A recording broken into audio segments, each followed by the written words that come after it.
जय हिंद दोस्तों। भारत में धूल फांकता अमेरिकी F-35 तिलमिलाता नजर आ रहा है। जिस दिन भारत में एन्क्रिप्टेड सिग्नल आया, पूरी हलचल मच चुकी थी, क्योंकि ऐसे ही 5वीं पीढ़ी का फाइटर जेट का भारत के एयरबेस में आ जाना किसी त्रिनेत्र से कम नहीं था। जब इमरजेंसी लैंडिंग के बहाने जासूसी करने उतरा, F-35 उसके बाद से अब अमेरिका और ब्रिटेन के गले की फांस बन चुका है। उस दिन तपती गर्मी जून का महीना, समय रात के 9 बजे दिल्ली एयर ट्रैफिक कंट्रोल अचानक एक अज्ञात सिग्नल पकड़ता है। यह सिग्नल है हाई फ्रीक्वेंसी पर था और भारत की एयर स्पेस की सीमाओं को पार करते हुए आ रहा था। अगले कुछ मिनटों में जो होता है वह न केवल भारतीय एजेंसियों के होश उड़ा देता है, बल्कि पूरी वैश्विक राजनीति में तूफान खड़ा कर देता है। क्योंकि भारत नेशनल सिक्योरिटी को ध्यान में रखते हुए इस मामले की जांच को न सिर्फ तेज कर दिया है, बल्कि इस जांच का दायरा काफी ज्यादा बढ़ा दिया है। और अब इस मामले में अब तक सिर्फ भारत काम कर रहा था। भारत इसकी जांच कर रहा था एक अमेरिकी स्टील फाइटर F-35। भारत में इमरजेंसी लैंडिंग की अनुमति मांगता है। पायलट दावा करता है कि इंजन फेल हो गया है, ईंधन खत्म हो गया है। लेकिन जैसे ही विमान केरल के तिरुवनंतपुरम पर एयरबेस पर उतरता है, भारत की सुरक्षा एजेंसियां सतर्क हो जाती हैं। लेकिन अब इस मामले में अब तक की सबसे बड़ी एंट्री हो चुकी है, जो कि है रूस की। जी हां, इस वक्त जो खबर सामने आ रही है उसने अमेरिका और ब्रिटेन के साथ ही साथ पूरे नाटो देशों को एक बहुत बड़ा झटका दे दिया है। क्योंकि भारत ने अब तक सिर्फ F-35 पर खुद जांच की थी, लेकिन अब भारत ने इस जांच में और इस पूरे अपने जो सिक्योरिटी को चलते भारत जांच कर रहा है, उसमें रूसी टीम को शामिल कर लिया है। और अब आपको बता दें कि इसमें रूसी टीम में न सिर्फ इंजीनियर्स की टीम, बल्कि सर्विलांस और फॉरेंसिक टीम के भी जो वहां के एक्सपर्ट हैं, उन्हें बुलाया गया है, जो कि पहले से ही सुखोई 57 के R&D यानी रिसर्च एंड डेवलपमेंट प्रोग्रामिंग का काम करते हैं। यानी कि सीधे तौर पर F-35 को लेकर के अब भारत बहुत बड़ा स्टेप चल चुका है। वहीं रूस ने न सिर्फ अपनी टीम को भेजा है, बल्कि रूस ने एक बार फिर से भारत के साथ वह दोस्ती दिखाई है जिसकी जरूरत भारत को इस वक्त सबसे ज्यादा थी। आप ये सोच रहे होंगे कि ऐसा क्या है? दरअसल रूस ने न सिर्फ अपनी टीम को वहां से भेजा है, बल्कि रूस ने अपने कार्गो के जरिए वो हैवी मशीनरीज को भी भेज दिया है, जो F-35 को न सिर्फ एक एक पुर्जा खोलने में, बल्कि उन सभी पुर्जों की स्कैनिंग में बहुत जल्द से जल्द काम पूरा करेंगी और उनके डाटा को डिकोड करने का काम करेंगी। और इस खबर के सामने आने के साथ ही इस पर एक बहुत बड़ी प्रतिक्रिया भी सामने आ चुकी है। दरअसल इस पूरे मामले में वाकया में रूस की एंट्री के साथ ही अमेरिका पागल सा हो उठा है। अमेरिकी राष्ट्रपति डोनाल्ड ट्रंप ने सीधा भारत और रूस दोनों को धमकी दी है कि F-35 से अगर दूर नहीं रहे तो भारत और रूस दोनों को गंभीर परिणाम भुगतने होंगे। लेकिन इन सबको दरकिनार करते हुए भारत और रूस ने इस वक्त जो किया है, वो अब तक की सबसे बड़ी जो इस पूरे मामले में है, वो अचीवमेंट कही जा सकती है। साथ ही आपको बता दें कि फाइनली इसे रूस की टीम ने इस F-35 के जकी सिस्टम को समझ लिया है। पायलट कैप्टन एक अनुभवी अफसर जिसका रिकॉर्ड स्पॉटलेस है, फिर वह भारत की सीमाओं के इतने अंदर कैसे आ गया? शुरुआती पूछताछ में उसने बताया कि वह रूटीन अभ्यास पर था और तकनीकी खराबी के चलते उसे लैंडिंग करनी पड़ी। लेकिन DRDO और RO के विशेषज्ञों ने जैसे ही विमान की संरचना, ऑनबोर्ड हार्डवेयर और डाटा लिंक का विश्लेषण शुरू किया, तो एक के बाद एक चौंकाने वाली बातें सामने आने लगी। विमान की गुप्त फ्रीक्वेंसी पर भारतीय सैन्य उपग्रहों के चैनलों से जुड़ने के प्रयास मिले। विमान में एक अनधिकृत ब्लैक बॉक्स मॉड्यूल पाया गया, जो पास के सैन्य अड्डों की इलेक्ट्रॉनिक प्रोफाइल रिकॉर्ड कर रहा था। सबसे चौंकाने वाली बात, एक इनक्रिप्टेड सिग्नल रूस की व्लादिवोस्तोक रडार स्टेशन को भेजा गया था। अब सवाल था, अमेरिका का फाइटर जेट रूसी चैनल से क्यों जुड़ा था और भारत की सीमाओं में क्यों घुसा था? F-35 के उतरने के 3 घंटे के भीतर वॉशिंगटन में घबराहट की लहर दौड़ गई। पेंटागन ने भारतीय अधिकारियों से तत्काल विमान और पायलट की वापसी की मांग की। ब्रिटेन, जिसने इस प्रोजेक्ट में अहम भूमिका निभाई थी, वह भी सक्रिय हो गया। अमेरिकी विदेश विभाग का दावा था, यह एक तकनीकी दुर्घटना है, कृपया इसे राजनयिक मुद्दा ना बनाएं, पर भारत राजी नहीं हुआ। NSA अजीत डोभाल के नेतृत्व में एक उच्च स्तरीय समिति बनाई गई, जिसमें RNA, WIB, NIA या DRDO को शामिल किया गया। प्रधानमंत्री कार्यालय से सीधा निर्देश आया, यह केवल विमान नहीं, भारत की संप्रभुता पर हमला हो सकता है। जांच पूरी गहराई से होनी चाहिए। रूस की एंट्री परछाइयों का खेल। जैसे जैसे जांच आगे बढ़ी, अचानक एक और मोड़ आया। रूसी दूतावास ने एक गुप्त संदेश भेजा। वह विमान जिसके जरिए अमेरिका भारत की जासूसी कर रहा है, पहले से ही हमारे रडार पर था। भारत चौंक गया। रूस ने न केवल भारत को उस विमान के बारे में पहले से जानकारी होने का दावा किया, बल्कि यह भी बताया कि F-35 में एक सेकेंडरी ट्रांसमीटर मॉड्यूल अमेरिकी सेना की जानकारी के बिना एक्टिव हुआ है। इसे ब्रिटिश एजेंसी MI6 ने डाला था। अब कहानी में तीसरा बड़ा खिलाड़ी सामने आ चुका था, ब्रिटेन DRDO को। विमान के डाटा लॉग में एक विशेष AI मॉड्यूल मिला, सेंटिनल G। यह मॉड्यूल ब्रिटिश इंटेलिजेंस प्रोजेक्ट का हिस्सा था, जो मुख्यतः रडार और सिग्नल प्रोफाइल पहचान के लिए प्रयोग किया जाता है। इससे संदेह और गहरा हो गया कि यह महज इमरजेंसी लैंडिंग नहीं, एक सोची समझी घुसपैठ हो सकती है। RAY की साइबर यूनिट ने ब्रैंडन रॉस की डिजिटल ट्रेल खंगाली और एक अलग ही तथ्य सामने आया। डिजिटल रिकॉर्डर को डिकोड कर लिया है, जिसको लेकर के भारत कई दिनों से लगातार कोशिश कर रहा है। दरअसल इस टीम ने भारत की HL यानी हिंदुस्तान एरोनॉटिकल्स लिमिटेड की रिसर्च एंड डेवलपमेंट टीम के साथ ही साथ इसमें DRDO की टीम के साथ मिलकर के इस पर बहुत सघन जांच पूरी कर दी है। जैसा कि आपने तस्वीरों में देखा है, इस वक्त अमेरिका का F-35 के पुर्जे खुलने भी शुरू हो चुके हैं। भारत द्वारा जब F-35 को अपने कब्जे में लिया गया, तब से ही इसके रहस्य खोलने की प्रक्रिया तेजी से शुरू हो गई। हाई सिक्योरिटी लैब में इसे heavy industrial machinery, robotic arms और माइक्रो स्कैनर्स के जरिए धीरे धीरे खोला जाने लगा। हर बोल्ट, हर पैनल को इस तरह से खोला जा रहा है जैसे किसी रहस्यमय पुस्तक के पन्ने पलटे जा रहे हों। सबसे पहले उसके इलेक्ट्रॉनिक वॉरफेयर सिस्टम और स्टील कोटिंग की परतें हटाई गई, जिससे यह पता चला कि विमान में सिर्फ हमला करने की नहीं, बल्कि डाटा चुराने की भी अत्याधुनिक तकनीक मौजूद है। DRDO और इसरो की संयुक्त टीम ने पाया कि इसमें लगा AI सक्षम नेविगेशन सिस्टम भारत के कई संवेदनशील क्षेत्रों के लाइव डाटा एक्सेस की कोशिश कर चुका था, और अमेरिका और ब्रिटेन की बेचैनी अब और बढ़ गई है, क्योंकि भारत न केवल इस जेट की तकनीक को समझ रहा है, बल्कि उसकी कमजोरियों को भी उजागर कर रहा है। यह महज एक विमान नहीं, बल्कि एक उड़ता हुआ गुप्त खाना साबित हो रहा है, जिसका हर पुर्जा अब अमेरिका की सैन्य गोपनीयता पर सवाल खड़ा कर रहा है। और यह सब कुछ इस हैवी मशीनरीज के जरिए शुरू हो चुका है।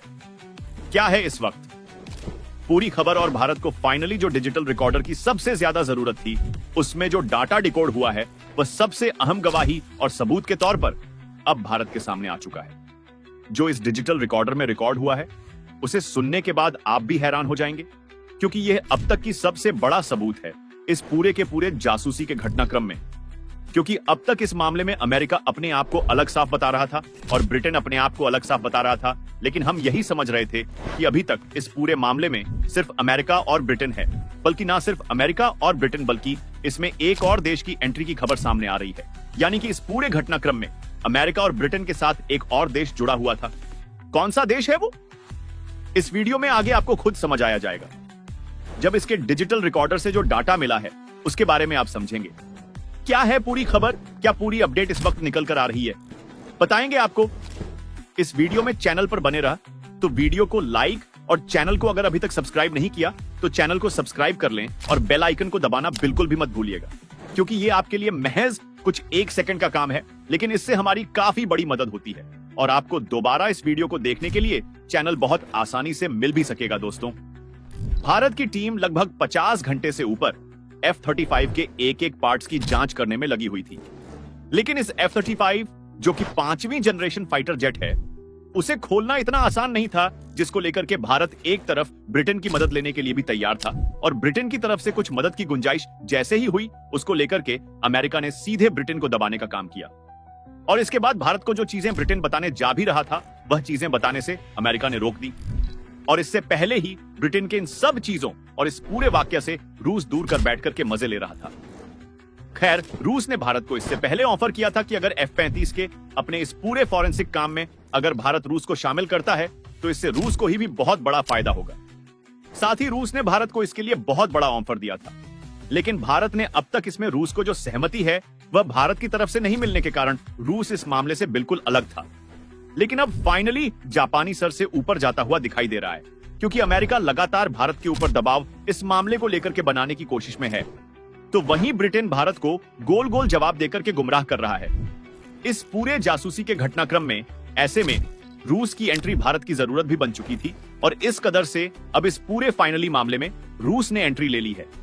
दरअसल भारत अब अकेले नहीं, बल्कि रूस के साथ मिलकर के F-35 के एक एक पुर्जे की जांच करेगा, और ना सिर्फ जांच, बल्कि इसमें सिक्योर जो डाटा है उसे बिना क्रैश हुए पूरी तरीके से साफ सुथरा निकाल करके इस पूरे जासूसी के घटनाक्रम को समझा जाएगा। और अब इस मामले में भारत को जो इस वक्त अचीवमेंट मिली है वो बहुत बड़ी है। दरअसल रूस ने जो हैवी मशीनरी भेजी है, उन मशीनरीज में क्या खूबी है ये आपको जान लेना चाहिए। दरअसल भारत के पास जो इक्विपमेंट है वो काफी स्लो है, यानी कि अगर भारत का एचएएल और डीआरडीओ मिलकर के इसे खोलता तो जहां पर इन्हें खोलने में लगभग 1.5 से 2 महीने का समय इस पर लग जाता, वहीं अब रूस की मदद के बाद से यह हैवी मशीनरी जो रूस ने भेजी है उसकी मदद से यह काम सिर्फ 20 से 22 दिन के अंदर पूरी तरह से निपटा लिया जाएगा। न सिर्फ इसे निपटा लिया जाएगा बल्कि रूस ने इनकी डिकोड करने वाली जो इक्विपमेंट है उन्हें भी भारत को भेजा है। अब आप यह कह रहे होंगे कि भारत के पास इतनी टेक्नोलॉजी कम नहीं है, लेकिन वास्तव में हकीकत अगर देखें तो भारत के पास 5th जनरेशन फाइटर जेट नहीं है, लेकिन रूस के पास 5th जनरेशन खुद का फाइटर जेट है। ऐसे में रूस बेहतर जानता है कि 5th जनरेशन फाइटर जेट के अंदर कौन कौन सी चीजें कहां होने की संभावना ज्यादा है। खैर, इन चीजों की भारत को जानकारी है, लेकिन रूस के पास जो हैवी मशीनरीज हैं उनका काम आप सुनकर के चौंक जाएंगे। दरअसल यह मशीनरीज उपयोग की जाती है किसी भी फाइटर जेट की हर एक उड़ान के बाद उसमें पड़े स्क्रैच या फिर स्क्रैबल डिटेक्टर के रूप में किया जाता है, यानी कि AAAAF किसी भी फाइटर जेट को इस मशीनरी के आसपास से गुजारा जाता है। तो उसके बाद यह मशीनरी उसके अंदर से अंदर के पार्ट को स्कैन करके उसके अंदर मौजूद किसी भी खामी को स्कैन करके यह जानकारी जुटा सकती है कि इसके अंदर क्या कमियां हैं। और इसका उपयोग कोई भी देश तब करता है जब जब उसे अपने हर एक फाइटर जेट को कहीं भेजना होता है। उससे पहले यह जांच पूरी की जाती है कि कहीं फाइटर जेट के अंदर कोई बड़ी मेजर कमी तो नहीं है। खैर, उसी मशीनरी को रूस ने भारत भेजा है। अब आप खुद सोचिए, जहां कोई भी देश इस मामले में सामने नहीं आया, रूस ने भारत की सबसे बड़ी मदद की है। रूस ने कहा है भारत ने अमेरिका और ब्रिटेन की इस चाल को, जासूसी को बिल्कुल सही समय पर परखा है। न सिर्फ भारत ने इसे सही समय पर परखा है, बल्कि भारत ने इसको लेकर के जो एक्शन लिया है वह काबिले तारीफ है। और यह दिखाता है कि भारत किसी से भी दबने वालों में से नहीं है। यह कहते हुए रूस ने भारत की तारीफ एक तरफ की है, वहीं रूस ने भारत को ओम्फर को एक्सेप्ट करने के बाद यहां पर अब फाइनली बहुत तेजी से काम भी शुरू कर दिया है। दरअसल अब भारत और रूस मिलकर के पहले ही इसे हैंगर में ले जा चुके हैं। यहां पर F-35 के हर एक जांच शुरू हो चुकी है और फाइनली इस जांच के बीच से जो इस वक्त खबर सामने आई है वो और भी ज्यादा हैरान करने वाली है। दरअसल भारत इसके कॉकपिट पर अपनी नजर पहले से ही करता था और पिछले 42 घंटों से भारतीय वैज्ञानिक इसके कॉकपिट को खोलने की कोशिश में लगे हुए थे। लेकिन रूस की हैवी मशीनरीज और उनके एक्सपर्ट टीम्स की वजह से भारत को यह काम करने में और आसानी हुई। जो काम भारत को लगभग 4 दिनों में होना था, वो काम सिर्फ भारत और वो रूस ने 2 दिन के अंदर ही कर लिया। हालांकि इस टीम को लेकर के भारत पहले ही कॉकपिट तक पहुंच चुका था, लेकिन फाइनली जो डिजिटल रिकॉर्डर था उसे अब तक भारत डिकोड नहीं कर पाया था। लेकिन अब फाइनली रूस के आने से यह डिजिटल रिकॉर्डर डिकोड कर लिया गया है। अब आप यह समझेंगे कि डिजिटल रिकॉर्डर होता क्या है। आपको बता दें कि डिजिटल रिकॉर्डर कुछ हद तक ऐसी चीज मान लीजिए कि जो प्लेन में होने वाली हर एक घटना को रिकॉर्ड करता है, यानी कि उसमें कब कितना फ्यूल पड़ा है, इससे पहले कब रिफ्यूलिंग हुई है, फ्यूल पड़ने के साथ ही साथ उसके कॉकपिट में कभी कोई गड़बड़ी आई है, और अगर वह गड़बड़ी आई है तो वह किस पार्ट में गड़बड़ी थी, साथ ही जब फ्लाइट ने उसने फाइटर और जेट ने उड़ान भरी तो वह किस कॉन्टिनेंट या किस लॉन्गिट्यूड लैटिट्यूड पर था, और जब वह हाइट पर अपनी गया तो वह क्या हाइट थी, और साथ ही वह किन किन क्षेत्रों से होकर के कहां तक गुजरा है। इसका पूरा का पूरा रोड मैप जो होता है वो इसी डिजिटल रिकॉर्डर के अंदर रिकॉर्ड किया जाता है, जो कि बेहद खास पार्ट माना जाता है। या फिर यूं कह लीजिए, अगर किसी फाइटर जेट की इतिहास यानी कि उसकी हिस्ट्री हमें पूरी जाननी है तो हम डिजिटल रिकॉर्डर्स को ही प्राइमरी मानते हैं। खैर, आपको बता दें कि डिजिटल रिकॉर्डर को ब्लैक बॉक्स के नाम से भी जाना जाता है। जैसे कभी भी कोई घटना होती है तो सबसे पहले ब्लैक बॉक्स को सर्च किया जाता है। यह बात तो आपको बेहतर पता होगी। खैर, इसी चीज को डिजिटल रिकॉर्डर भी बोला जाता है और यहीं पर डिजिटल रिकॉर्डर को डिकोड किया गया है। आपको बता दें कि इसकी डिकोडिंग में लंबा समय लग जाता है, लेकिन रूस ने इस लंबे समय को भारत के साथ मिलकर के कम करके फाइनली इस डिजिटल रिकॉर्डर से जो रिकॉर्ड निकाले हैं वह चौंका देने वाले हैं। अब आपको हम बताते हैं कि असल में कहानी हुई क्या थी। यानी कि अब तक इस जासूसी की प्रक्रिया के दौरान भारत के अंदर इसकी इमरजेंसी लैंडिंग को लेकर के जो कहानी बताई गई थी वह कहानी पूरी की पूरी झूठी थी। इस डिजिटल रिकॉर्डर में जो रिकॉर्ड हुआ है अब आप वो जानने जा रहे हैं। दरअसल आपको बता दें कि इस डिजिटल रिकॉर्ड से जो डाटा मिला है उसमें भारत ने जब 14 तारीख का डाटा निकाला तो उसमें साफ पता चला कि इसमें कोई इमरजेंसी जैसी स्थिति बनी ही नहीं थी। और जब इसे इंडिया के एयर स्पेस में उड़ान भरा गया, उस टाइमिंग के दौरान इसमें फ्यूल लगभग 35% से ज्यादा टैंक फुल था, यानी कि यह आसानी से एक बड़ी उड़ान भरने के लिए भी कैपेबल था। और इस कंडीशन में भी इसे भारत के अंदर इमरजेंसी लैंडिंग कराने की बात कही गई। लेकिन इसमें जब आगे का डाटा चेक किया गया तो आगे का डाटा चेक करने पर यह पता चला कि यह जब भारत में लैंड किया है उससे ठीक कुछ समय पहले, यानी कि जब यह इंडिया के एयर स्पेस में घुसा है, इसके बाद से इसकी कई सारी चीजें जाम हो चुकी थी, जिसमें इसका डिजिटल रिकॉर्डर, इसका रडार सेंसर और इसका रडार जैम डिवाइस, इन सभी को अचानक से जाम का सामना करना पड़ा था। अब आप एक थ्योरी को अभी तक जो चल रही थी उसे यहां पर रिलेट कर सकते हैं। दरअसल इसको लेकर के कहा यह जा रहा था कि अमेरिका पहले भारत को इन्फॉर्म कर दिया था और उससे पहले ही उसको इमरजेंसी कंडीशन का पता चल चुका था। लेकिन अब यह डिजिटल रिकॉर्डर यह बता रहा है कि जब इंडिया के एयर स्पेस में घुसा था तब तक फाइटर जेट कंप्लीटली फाइन था।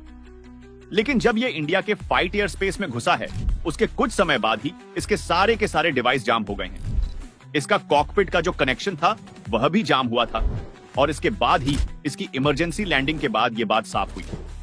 जब इसकी लैंडिंग कराई गई उसके बाद जब यह दोबारा उड़ान नहीं भरा तो यह समस्या कॉकपिट से ही सामने आई थी। दोस्तों, आपकी क्या राय है? कमेंट बॉक्स में जरूर से बताएं और चैनल को सब्सक्राइब जरूर से करें। पहले से कर रखा हो तो तहे दिल से धन्यवाद।